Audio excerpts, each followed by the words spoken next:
ಗರುಡ ನ್ಯೂಸ್ಗೆ ಸ್ವಾಗತ. ನಾನು ನಿಮ್ಮ ರೂಪ.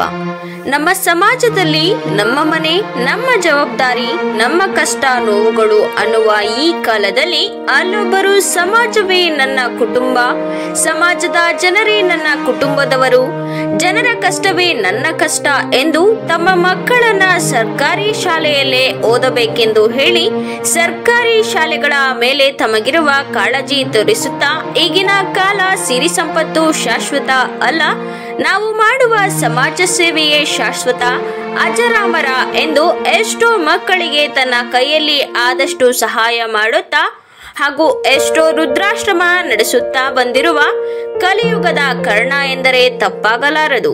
ಅವರೇ ಓಂಕಾರ ಸೇವಾ ಟ್ರಸ್ಟ್ ಸಂಸ್ಥಾಪಕ ಮುನಿಯಪ್ಪನವರು. ಇವರು ದೇವನಹಳ್ಳಿ ತಾಲೂಕಿನ ಬೂದಿಗೆರೆ ಬಳಿ ಚಿಕ್ಕ ಗ್ರಾಮದಲ್ಲಿ ಜನಿಸಿ ಅವರು ಬಾಲ್ಯದಿಂದ ಬಡತನದಲ್ಲಿ ಬೆಳೆದು ಕಷ್ಟ ನೋವಿನಿಂದ ದೊಡ್ಡವರಾಗಿ ಈಗ ಯಾರೇ ಕಷ್ಟ ಅಂತ ಬಂದರೆ ತಮ್ಮ ಕೈಯಲ್ಲಿ ಆದಷ್ಟು ಸಹಾಯ ಮಾಡಿ ಹಾಗೂ ಅನೇಕ ಕಡೆ ಕೇವಲ 20 ರೂಪಾಯಿಗೆ ಬಿಸಿಯೂಟ ಕೂಡ ನೀಡಿರುತ್ತಾರೆ. ಇನ್ನು ಅನೇಕ ಕಡೆ ಅಂದರೆ ಬೆಳಗಾವಿ ಜಿಲ್ಲೆಯಲ್ಲಿ ವೃದ್ಧ ಆಶ್ರಮ ಮಾಡಿ ಎಷ್ಟೋ ವೃದ್ಧರಿಗೆ ಈಗಲೂ ನೆರವಾಗಿದ್ದಾರೆ. ಇವರ ಒಳ್ಳೆಯ ಕಾರ್ಯಕ್ಕೆ ನಾವು ತಲೆಬಾಗಲೇಬೇಕು. ಇದರಿಂದ ಇಂತಹ ಮಹಾನ್ ವ್ಯಕ್ತಿಗಳಿಗೆ ಆದಷ್ಟು ನಮ್ಮ ಕೈಯಲ್ಲಿ ಹಾಗೂ ಸರ್ಕಾರದ ವತಿಯಿಂದ ಸಹಾಯ ಮಾಡಬೇಕೆಂದು ನಮ್ಮ ಗರುಡ ಮಾಧ್ಯಮ ಕೋರಿಕೊಳ್ಳುತ್ತದೆ. ವರದಿ ನವೀನ್ ಗರುಡ.